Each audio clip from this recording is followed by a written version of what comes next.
Монгол Ардын нам бол энэ 2024 оны улсын хурлын сонгуульд оролцохдоо ард түмнийхээ төлөө ажиллана, авилгатай тэмцэнэ. Ер нь энэ сонгуулиар ард түмэн ялах уу, авилгачид ялах уу гэдгийг шийдэх ийм сонгуулаа гэж бид бол сонгуульд нэр дэвшигтэй уриалж ард түмний саналыг авч сонгогдсон.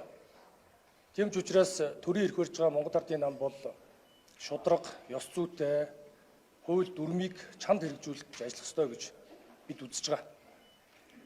Тэгээ өчигдөр ороо Монгол Ардын намын хяналтын ерөнхиөөр оролдож Батбаян энх хоёр гишүүнийг намаас хөөх шийдвэр гаргасан гэж хэвлэлээс мэдээлэл авлаа. Тэгээ бидний хувьд бол намаас дэвшүүлсэн мөрийн хөтөлбөрт 5 иш ажиллагааг үргэлжлүүлнэ, авилгаас ангид байна гэж тунхагсан болохоос биш албан тушаалын төлөө арсалтанд тэмцэлтнэ гэж бид бол энэ сонгуулиар амлаагүй. Ард түмний амьдрал хүнд байна, цалин дэвтгүүн нэмэх шаардлагатай байна, ажлын байр хэрэгтэй байна гэж яхад энд манай эрх барьж байгаа нам албан тушаалын төлөө ийм дөрвөнгөө тоглолт хийж болохгүй гэж бидний хувьд үзэж байгаа.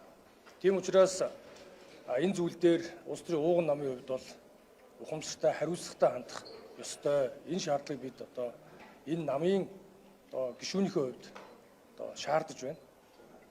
Өөрөөр хэлбэл хяналтын ерөнхиөөр энэ гаргасан шийдвэрээ эргэж харахгүй тохиолдолд бидний хувьд улсын хурлын дах Монгол Ардын намын бүлгээс түнчлэн цаашид Монгол Ардын намаасаа гарах хүртэл ийм шаардлага тавина гэдгийг энэ өнөөдөр албан ёсоор мэдэгдэж байна.